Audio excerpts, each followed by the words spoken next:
Isn't she a good looking woman?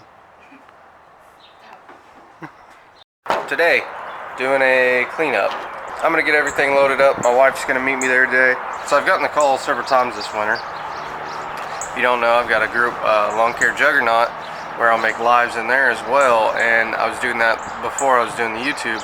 I've gotten a lot of calls from other guys that are like, hey, how do I prevent working for free? Or I'm in the middle of this job, but this came up. How do I handle it? And you know, there's really only one of two scenarios. Is you either bite the bullet and you suck up the loss on that job and you take it for what it is. And not every job's going to be at the highest profit margin that you want or expect. My dog just jumped the fence. Rocky, don't be a dick. Okay, so not every job's going to be at that highest dollar amount. And if you sold them at that, you either have to stick with it or you have to communicate with them what is different about your estimate. But if it's something that you should have seen, I personally would eat it, because I don't feel it's right for my client to get stuck with a random number that, oh well, this was very, very visible, but I didn't anticipate it, so I'm sorry, but I'm sticking you with it. And then so what happens is they expect a bill for $300 and then they get a bill for $600, and they're like, it just leaves a bad taste in their mouth. But if you say, hey, there was a variable change, but I went ahead and just took care of it, that's different for them. Now, I'm not saying go in the negative and hurt your business. That choice will ultimately have to be made by you in the moment.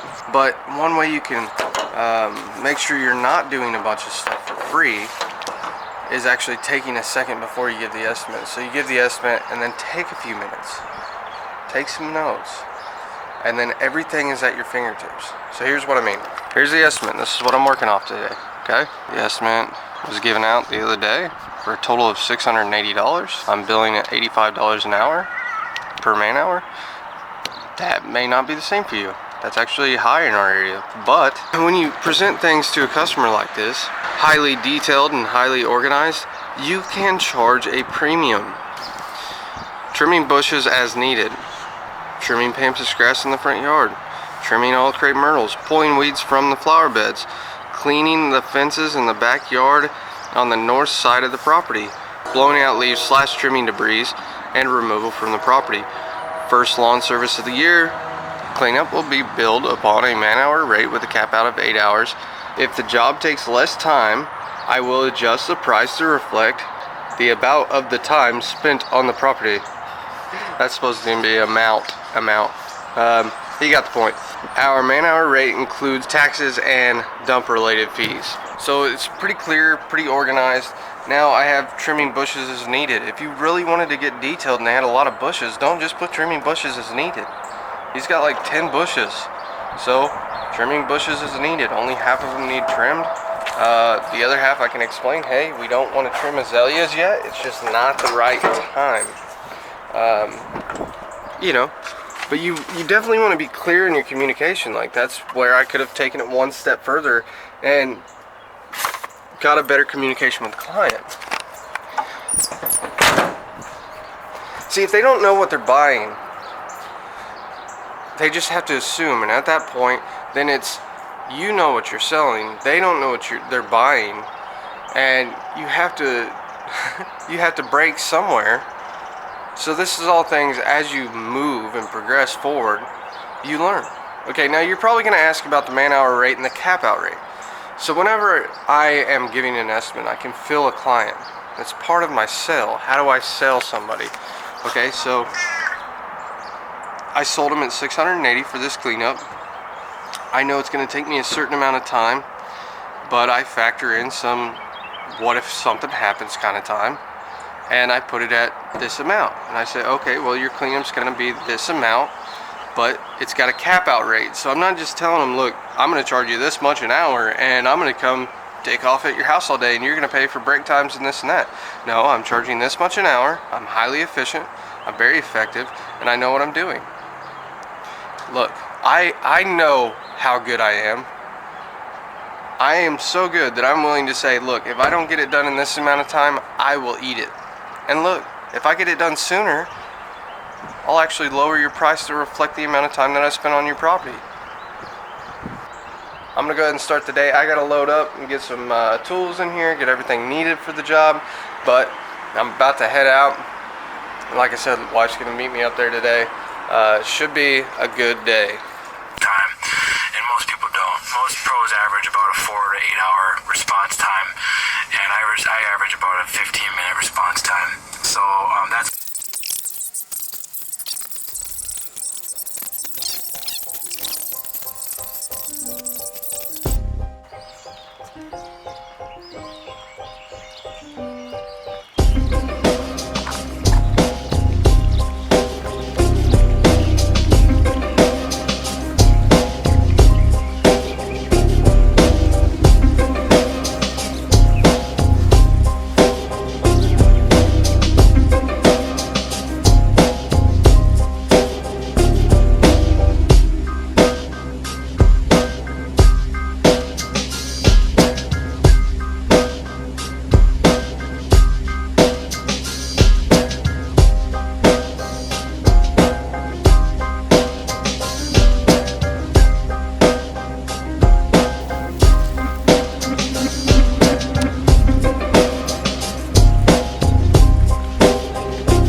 Here is we're wiping everything off the fence except the roses right there.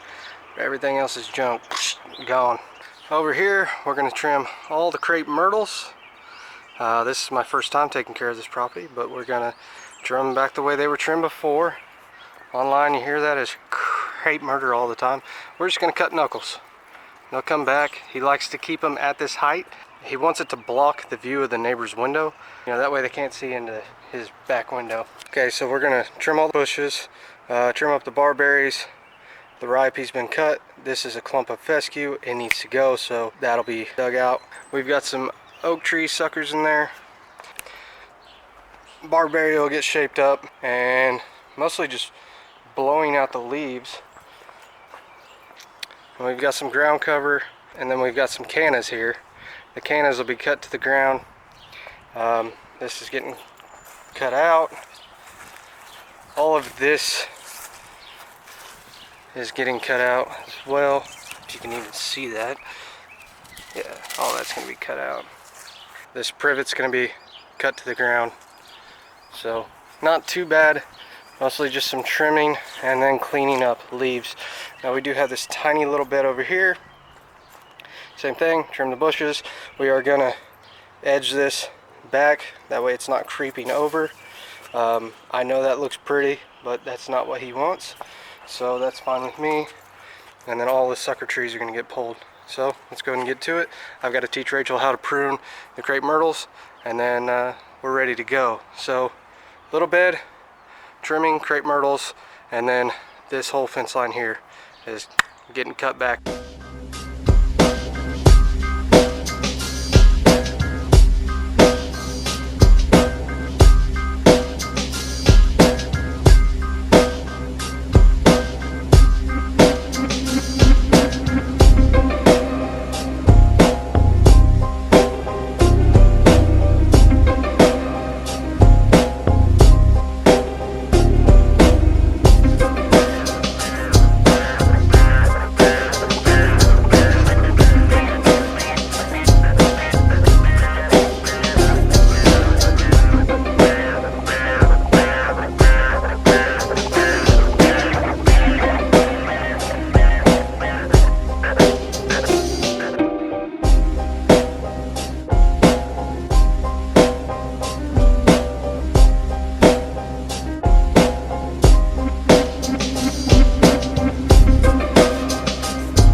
I'm gonna take a break on this spot and move over there with her.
Alright, left a nice little edge there, went around, we trimmed the crepe myrtles, blew everything out, trimmed the stuff over here, all the cannas, trimmed the bushes, looking a lot better. The pool's getting opened up, I believe they said Thursday. Next phase, coming in with mulch. We're going to mulch this, we're going to mulch the front. This over here is not getting mulched. As stuff grows back, he's going to spray it off, and then we're going to plant some flowers in it later this year. Isn't she a good looking woman?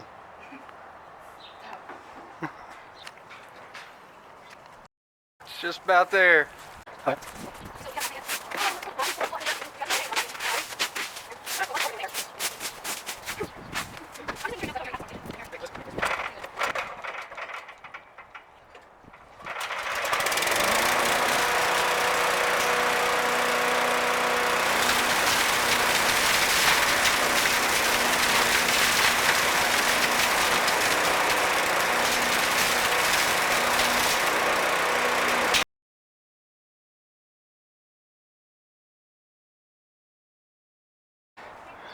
All the debris, and we got a little bit in the box.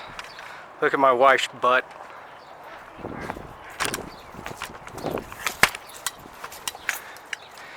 This is what's in the box.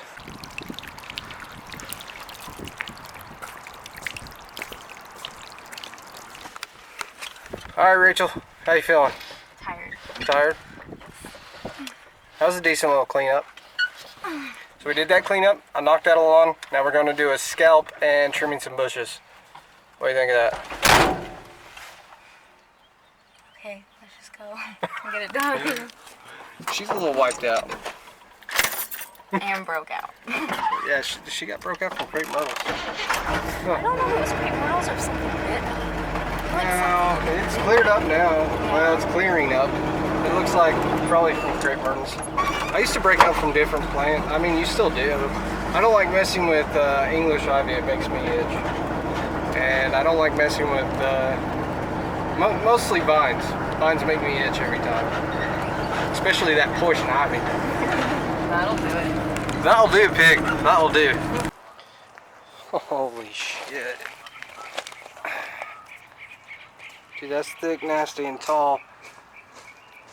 I'll pull my mower up beside it so we can see what it's actually at.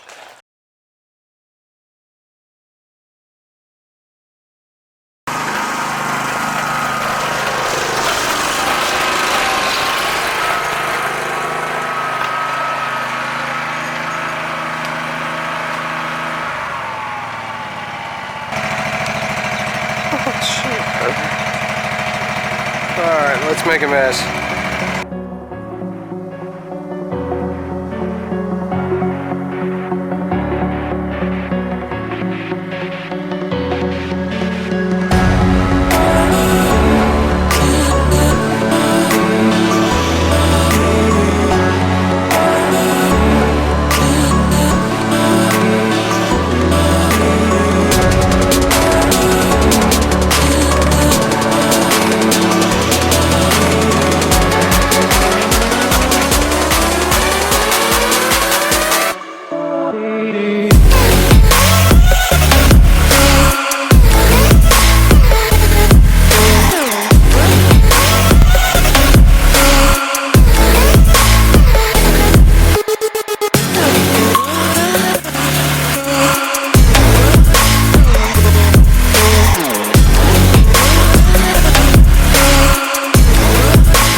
Where you going? Get massive. Alright, baby, I love you. I'll see you at home. Drive safe.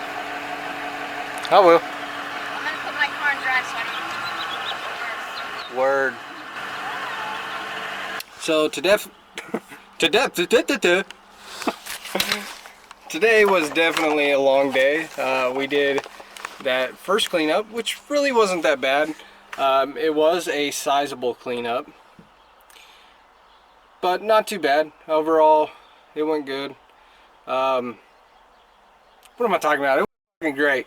We made good money. We hit on our estimate, so the way we bid it out, as far as price wise and the time, I was actually dead on the time. So we did good. After that, I went out and mowed another $50 lawn, and then we did another job that was scalping. So we did scalping and we trimmed some bushes on that one. It had a patch of fescue that was real high. The client had fertilized the fescue like crazy, and so we scalped the Bermuda and then cut the fescue. I didn't get good footage of that because we were kind of on time rush with the light, but I did get good footage of the first job. So we did the first job, hit dead on the target with the estimate, did a $50 job, and then we went out and did another job that was scalping. Charging $180 on the scalping, and then $75 for trimming the bushes and taking care of the flower bed up front. So overall, pretty good day. Not too bad. The wife and I did good. It was nice, good pace day. We had lunch together. We worked hard. She's a little broke out from whatever broke her out. And then I got trashed. I always get trashed out from scalping. You know, you get the black lung dust all over you, and you know, it doesn't matter what you wear, you end up hawking up crazy dust loogies.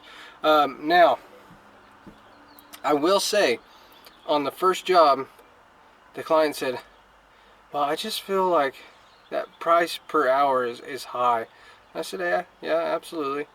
I get your point."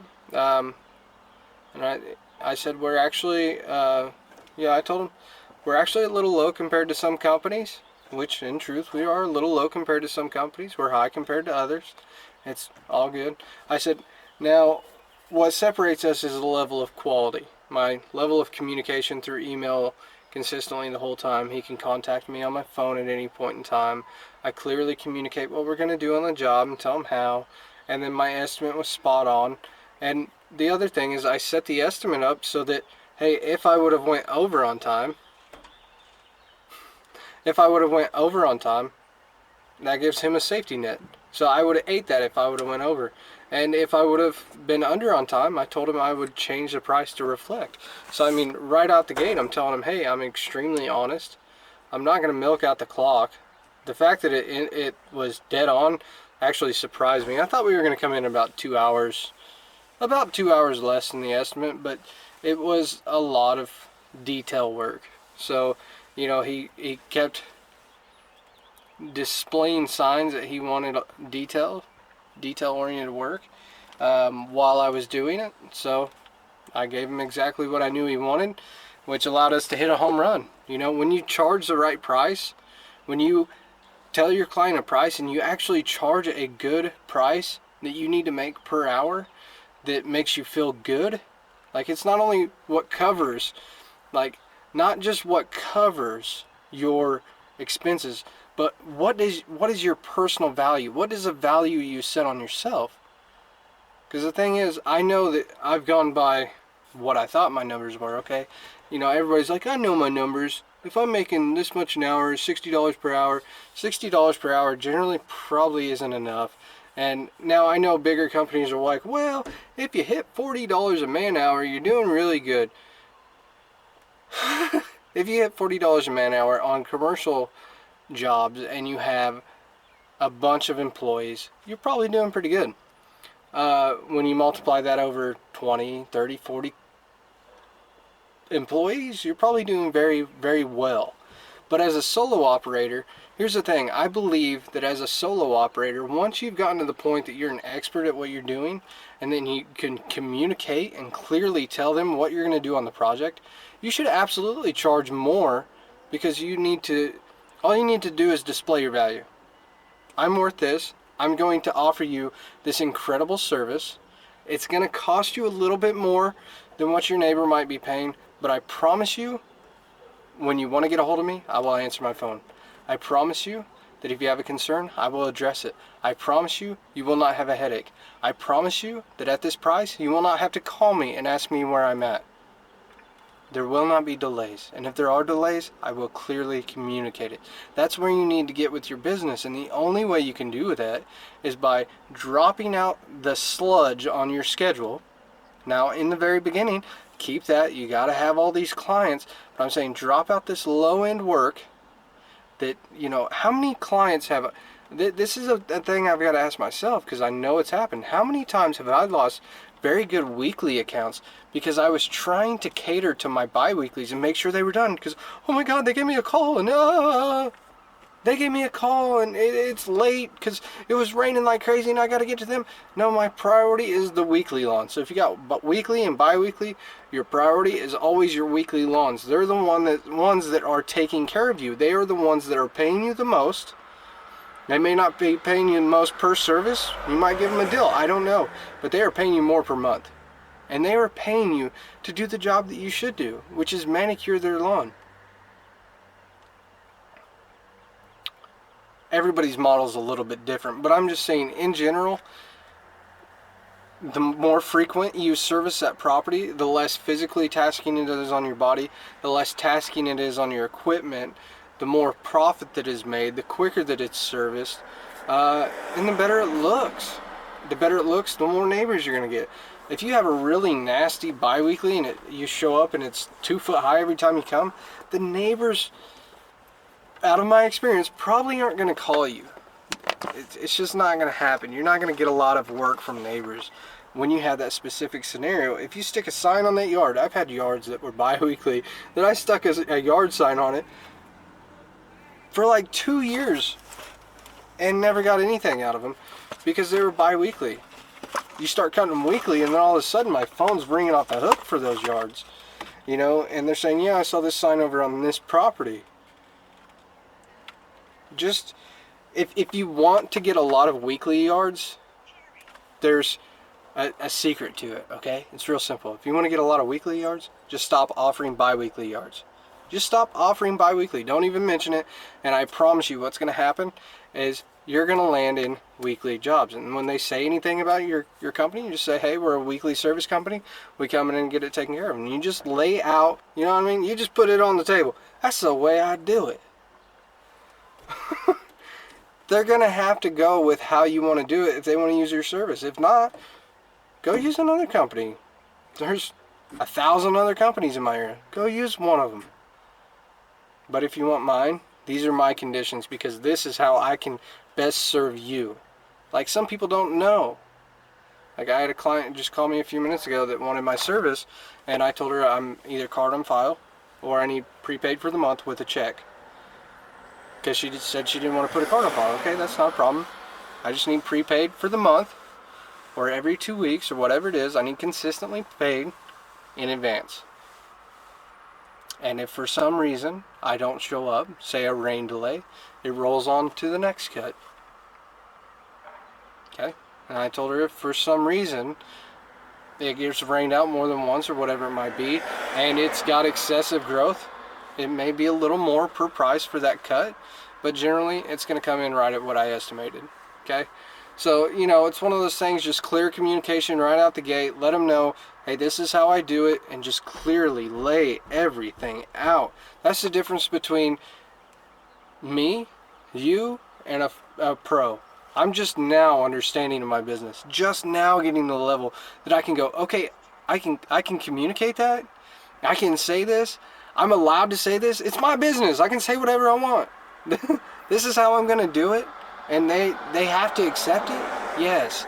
Now, if it's an unreasonable term, well, maybe that's not going to fly. But if it's something as simple as, yeah, we service weekly, we expect to get paid a certain way, we want to service you the best, and this is how we do it, they're going to go with it, man. All that said, I hope you guys have a wonderful day, because I'm probably going to upload this later today or later tonight. I don't know when you're going to see it, but dude, check it out. Subscribe. Give me a thumbs up, dude. That stuff helps. I need some more subscribers, damn it. We need some more eyes on this channel. Maybe I'm just cocky. I don't know. Dude, if you think I don't know what the hell I'm talking about, just comment down below and tell me. If you like what I got, tell me. I don't care. Just tell me.